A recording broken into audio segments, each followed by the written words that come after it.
Hello students, कैसे हैं आप सभी। चलिए आज हम क्लास 12 का हमारा जो अगला टॉपिक है वो शुरू करने जा रहे हैं। तो आज का हमारा टॉपिक है continuous distribution of charges. Continuous distribution of charges, और इसमें हम तीन टॉपिक डिस्कस करेंगे। तीन टाइप्स जो है इसकी वो हम डिस्कस करेंगे। पहला है हमारा linear charge distribution, second surface charge distribution and third is volume charge distribution. Clear. तो चलिए स्टार्ट करते हैं। फर्स्ट हमारी टाइप है लीनियर चार्ज डिस्ट्रीब्यूशन। तो यहां पे देखिए, फर्स्ट हम स्टार्ट कर रहे हैं लीनियर चार्ज डिस्ट्रीब्यूशन। तो लीनियर चार्ज डिस्ट्रीब्यूशन में क्या है, मान लीजिए हमारे पास एक थिन कंडक्टर है। थिन कंडक्टर या थिन मेटेलिक वायर है मेरे पास, और उसके ऊपर वो यूनिफॉर्मली चार्ज डिस्ट्रीब्यूट है उसके ऊपर। ठीक है। और एक साइड पे हमने एक पॉइंट ले लिया जिसका नाम मैंने P रख दिया, और इस P पॉइंट के ऊपर, उस P पॉइंट के ऊपर एक टेस्ट चार्ज है। ये हमारे पास एक टेस्ट चार्ज रख दिया। ठीक है। और ये जो वायर है, ये जो मेटेलिक कंडक्टर लिया है, इसकी लेंथ हमने क्या लिया L। इसकी लेंथ हमने L ले ली। ठीक है।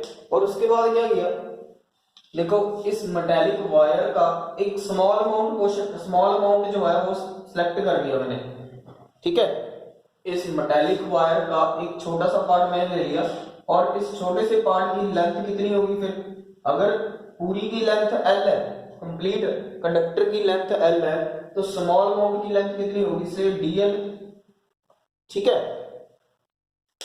अगर पूरे की लेंथ L है तो स्मॉल अमाउंट की लेंथ कितनी होगी, DL होगी।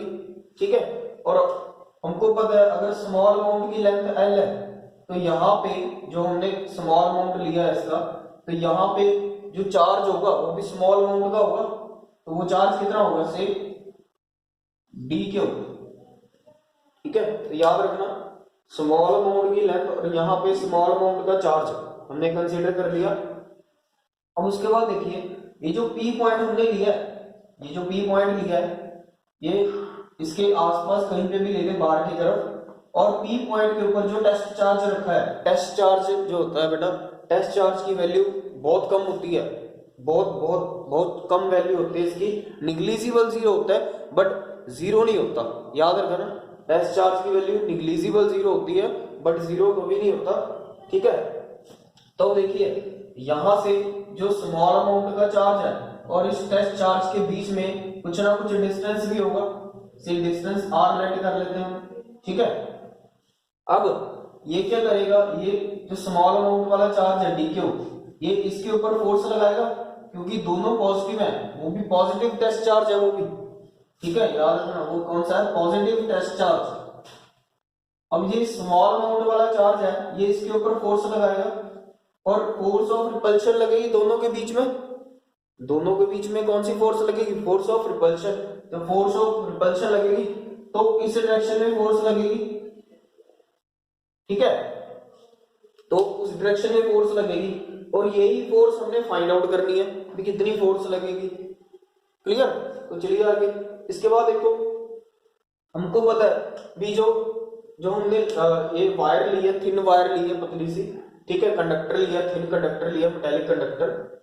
इसकी मान लीजिए let lambda is the linear charge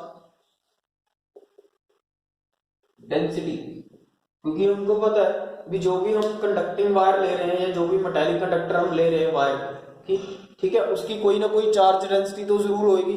तो चार्ज डेंसिटी हमने क्या लेट कर ली, उसकी लैम्डा। ठीक है। तो लैम्डा जो होता है, चार्ज डेंसिटी जो है वो किसकी इक्वल होती है, जितना चार्ज ले रहे हैं हम और पर यूनिट लेंथ। ठीक है। तो लीनियर चार्ज डेंसिटी किसके इक्वल होगी, लीनियर चार्ज डेंसिटी किसके इक्वल है, charge per unit length of the conductor. ठीक है। तो यहां से हम स्मॉल अमाउंट का चार्ज निकाल लेंगे, तो DQ की वैल्यू कितनी आ गई, तो लैम्डा इंटू DL। क्लियर। तो इसको फर्स्ट इक्वेशन हम दे देंगे, तो ये हमारे पास फर्स्ट इक्वेशन आ गई। ठीक है। अब हम देखिए इसके बाद क्या करना है, अब हमने फोर्स निकालनी है। फोर्स पता करेंगे, ये जो स्मॉल अमाउंट का चार्ज है, इस पॉइंट P के ऊपर जो टेस्ट चार्ज रखा है, कितनी फोर्स लगा रहा है। तो हमको पता है दो चार्जेस के बीच का, हमको पता है दो चार्जेस के बीच का जो फोर्स लगता है, दो सिमिलर चार्जेस है, ये भी पॉजिटिव है ये भी पॉजिटिव है, दैट मींस दोनों का मैग्नीट्यूड सेम है, तो दोनों के बीच की फोर्स कितनी होती है, तो दोनों के बीच की force F is equals to 1/4πε0 Q1 Q2 upon R square. ये हमने करा हुआ है टॉपिक कूलम्स लॉ का, Q1 Q2 upon R square, तो ये हमने करा हुआ है कूलम्स लॉ, ठीक है। वैसे ही यहाँ पे फोर्स लगेगी, तो देखो स्मॉल अमाउंट का चार्ज हम ले रहे हैं और स्मॉल अमाउंट की ही फोर्स लगेगी फिर तो, क्योंकि स्मॉल अमाउंट का चार्ज ले रहे हैं तो स्मॉल अमाउंट की फोर्स लगेगी, ठीक है। तो यहाँ पे देखिए force exerted by charge dq, इसके कारण फोर्स लग रही है, इसके ऊपर लग रही है ऑन क्यू नॉट, इस टेस्ट चार्ज के ऊपर लग रही है, तो स्मॉल अमाउंट की फोर्स होगी, कितनी फोर्स लगेगी, सो dF स्मॉल अमाउंट की फोर्स है, dF is equals to 1/4πε0 dq into Q naught upon are square. तो यहां पे देखिए किस डायरेक्शन में फोर्स लग रही है, उधर एक पर्टिकुलर डायरेक्शन की बात कर रहे हैं यहाँ पे हम, तो डायरेक्शन भी साथ में आएगी, तो साथ में क्या आ जाएगा आर कैप, तो आर कैप जो है वो यूनिट वेक्टर है जो डायरेक्शन को रिप्रेजेंट करता है, आर कैप किसको रिप्रेजेंट करता है, डायरेक्शन को रिप्रेजेंट करता है, तो याद रखना, ठीक है। तो इतनी हमारे पास फोर्स आ जाएगी, ये तो होगी स्मॉल अमाउंट की फोर्स, ठीक है। ये हमारे पास क्या है, स्मॉल अमाउंट की फोर्स है। इसके बाद हमने टोटल फोर्स निकालनी है, वो कितनी होगी, चलिए वो भी फाइंड आउट कर लेते हैं, ठीक है। तो यहां पे देखिए यहाँ पे dq है, इसको इक्वेशन नंबर सेकंड दे देते हैं, तो dq तो हमने ऊपर फाइंड आउट किया था, तो dq की वैल्यू कितनी थी लैम्डा इंटू dl, तो यहाँ पे वैल्यू हम पुट कर देंगे, ठीक है। तो यहाँ देखिए इतनी हमारे पास फोर्स आ गई, और वेक्टर डालना मत भूलिएगा, क्योंकि वेक्टर इसलिए डाले क्योंकि हम यहाँ पे डायरेक्शन की बात कर रहे हैं, आर कैप जो है यूनिट वेक्टर है जो डायरेक्शन को रिप्रेजेंट कर रहा है, और यहाँ पे हमने वेक्टर जरूर डालना है, ठीक है। तो यहाँ पे हमने उस dq की वैल्यू पुट कर दी लैम्डा इंटू dl, dq की वैल्यू हमने निकाली थी ना फर्स्ट इक्वेशन में, तो यहाँ पे हमने dq की वैल्यू पुट कर दी लैम्डा इंटू dl। इसके बाद हम टोटल फोर्स निकालेंगे, तो टोटल फोर्स फाइंड आउट करने के लिए क्या करते हैं, इस इक्वेशन का इंटीग्रेट कर दो, इंटीग्रेशन कर देते हैं इस इक्वेशन का। तो चलिए नाउ टोटल फोर्स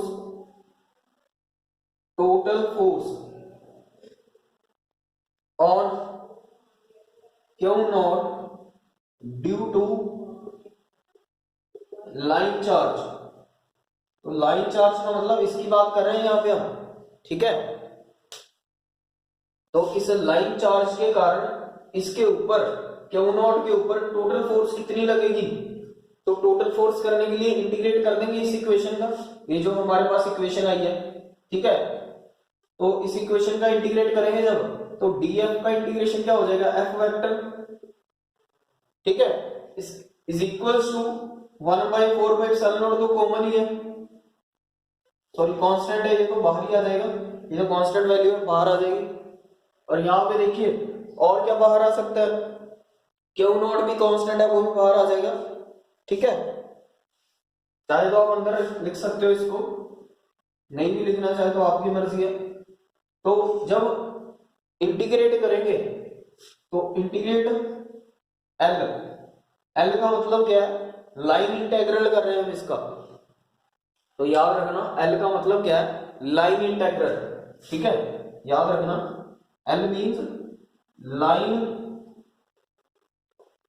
इंटेग्रल, क्योंकि यहां पे हम लीनियर चार्ज की बात कर रहे हैं ना, तो यहां पे हम लाइन इंटेग्रल की बात करेंगे, लाइन इंटेग्रल ऑफ, वो कोई ऐसे नहीं है कि भी कोई पर्टिकुलर मीनिंग है, बस ऐसे ही हमने उसके नाम के अकॉर्डिंग उसका नाम रख दिया इंटेग्रल का, ठीक है। वैसे इंटेग्रल तो वही सेम ही होते हैं, इंटीग्रेशन तो lambda upon are square dl into r cap. तो हमारे पास कितनी फोर्स आ जाएगी, तो ये हमारे पास टोटल फोर्स आ गई। टोटल फोर्स जो क्यू नॉट के ऊपर लग रही है, किसके कारण लग रही है, इस लाइन चार्ज के कारण लग रही है। ठीक, तो नेक्स्ट हमारे पास है सेकेंड, सरफेस चार्ज डिस्ट्रीब्यूशन। तो इसमें क्या लेंगे हम, देखो यहाँ पे बेटा हमने एक सरफेस लिया है, कोई भी आप सरफेस ले लो किसी भी तरह का, ठीक है, और उसके ऊपर वो यूनिफॉर्मली चार्ज डिस्ट्रीब्यूट किया गया है, ठीक है, यूनिफॉर्मली चार्ज डिस्ट्रीब्यूशन है। और एक बाहर की तरफ हमने कोई भी पॉइंट रख दिया जिसके ऊपर टेस्ट चार्ज पड़ा है, ये पॉजिटिव टेस्ट चार्ज रखा हुआ है, पॉजिटिव टेस्ट चार्ज, ठीक है, ये पॉइंट पी कुछ भी लेट कर लो, पॉइंट पी ले लो, ठीक है, क्यू नॉट टेस्ट चार्ज रखा हुआ है। और इस टेस्ट चार्ज के ऊपर ये जो हमारा सरफेस का एक स्मॉल अमाउंट है, स्मॉल पार्ट है, फोर्स लगा रहा है। तो देखो सरफेस का जो एरिया होगा उसको हमने एस के साथ डिनोट कर लिया, चाहे तो आप ए के साथ डिनोट कर सकते हो, वो आपकी मर्जी है, सिंबल जो मर्जी रख लो आप। तो पूरे सरफेस का एरिया एस है, तो स्मॉल अमाउंट का सरफेस एरिया कितना होगा, से डीएस, स्मॉल अमाउंट का सरफेस एरिया डीएस लेट कर लिया।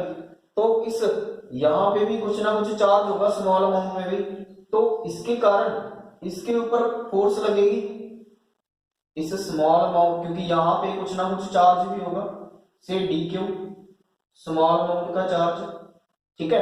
तो इस स्मॉल अमाउंट के चार्ज के कारण इसके ऊपर फोर्स लगेगी, और फोर्स इस डायरेक्शन में लगेगी क्योंकि फोर्स ऑफ रिपल्शन लगेगी, से फोर्स एफ वेक्टर के साथ डिनोट करेंगे, क्योंकि यहाँ पे हम डायरेक्शन को भी डिनोट करवाते हैं, ठीक है। और यहाँ पे हम सरफेस चार्ज डिस्ट्रीब्यूशन की बात करें बेटा, तो अब यहाँ पे हम सरफेस चार्ज डेंसिटी लेके सरफेस चार्ज डेंसिटी और सरफेस चार्ज डेंसिटी सिग्मा के साथ डिनोट करते हैं, सिग्मा सिंबल है ये, सिग्मा के साथ डिनोट करते हैं।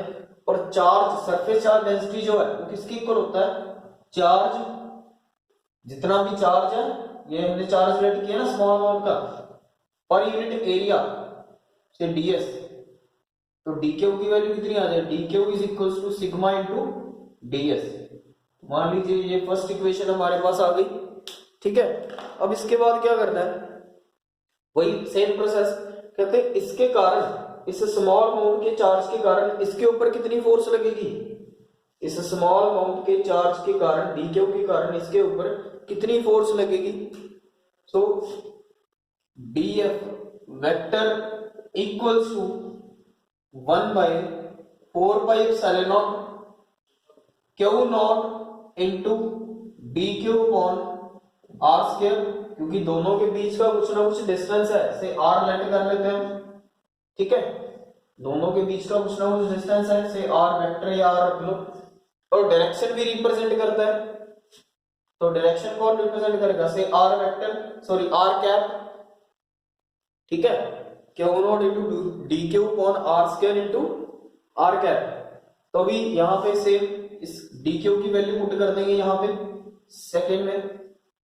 So now first in second, so df vector equals to 1/4πε0 q naught into sigma into ds upon r square into r cap।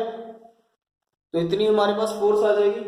अब इसका टोटल फोर्स निकालेंगे हम, टोटल के लिए क्या करेंगे, इंटीग्रेट कर देंगे फिर से इसको, ठीक है। Now integration on both side, तो ये हमारे पास टोटल फोर्स आ जाएगी इंटीग्रेशन करने के बाद, इतनी फोर्स आ जाएगी, ठीक है। और यहाँ पे हमने एस लिखा है, एस क्या डिनोट करता है, सरफेस इंटीग्रल को डिनोट कर रहे हैं यहाँ पे। ये जो एस है, एस क्या है, सरफेस इंटीग्रल, क्योंकि यहाँ पे हम सरफेस की बात कर रहे हैं, तो एस किसको डिनोट करेगा, सरफेस इंटीग्रल को डिनोट करेगा बेटा। तो इसको सॉल्व नहीं करना है, तो यही हमारा एक्सप्रेशन है। इसको ऐसे नहीं है कि इंटीग्रेशन इसको सॉल्व करनी है, इंटीग्रेशन सॉल्व करने की जरूरत नहीं है, ठीक है। तो यही हमारा, हमने टोटल फोर्स फाइंड आउट करनी थी, इस पॉइंट के ऊपर टोटल फोर्स कितनी आएगी, तो ये टोटल फोर्स आ जाएगी, ठीक है।